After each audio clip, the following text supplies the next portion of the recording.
This is Martin Webber talking to you. If you give me your name. Yes, I'm James Pearson. I'm Strategic Manager for Business Development with Kent County Council, the Libraries Registration and Archive Service. So, what's your vision for this new library to replace the one we're standing in at the moment?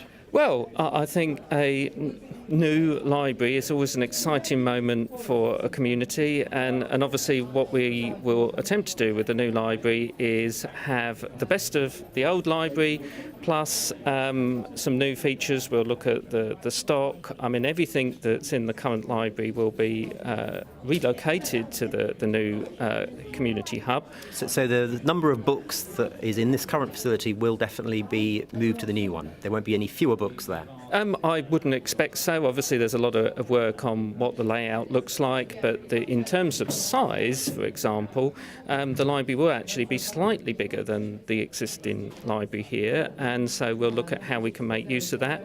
So we'll have all the PCs and computers in the library, and we will have books. They are our core, after all. So yes, we'll be looking at new books for the library as well, making sure that the stock we have reflects the reading choices of the people of Southborough.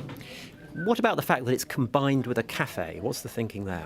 Well, actually, that's very much where the national thinking about libraries is moving, is that actually libraries should combine with cafes, because actually we already find that people come into a library and probably want a coffee or tea or something like that. Somebody just bringing a cup of coffee in at the moment. Perfect timing as always.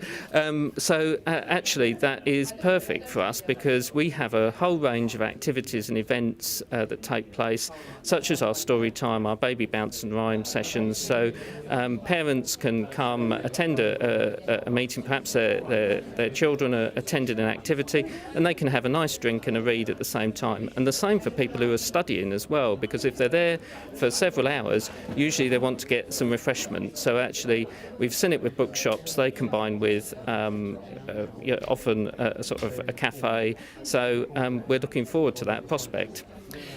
But there are some people who are going to want to come to a library and sit quietly. These other activities you're talking about, there won't be any hard walls like there are here between the children's library and the main library, will there?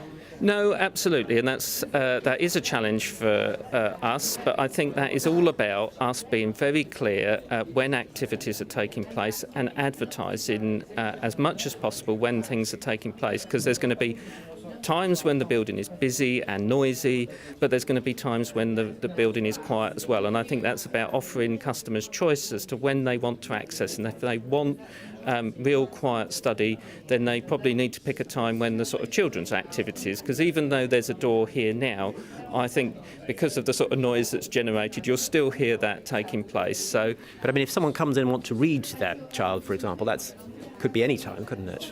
Absolutely any time, and actually we want to encourage people to come and sort of do that all the time.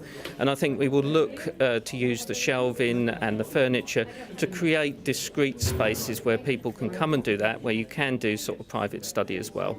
So you've got this vision of a slightly different library, quite radically different in fact from what we've got. Are you going to ask people, what they think? Are you going to get feedback from them between now and when it actually is built?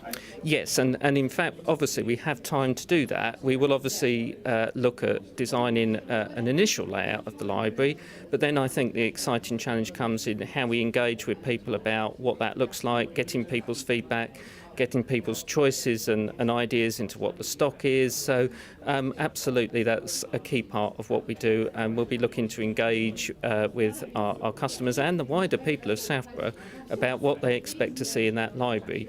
And if there is a noise issue, I mean, is it impossible to add partition walls, more permanent structures absorbing the sound later on? I mean, that depends on the design of the building, of course, and obviously where we're located in the hub is the main sort of central area.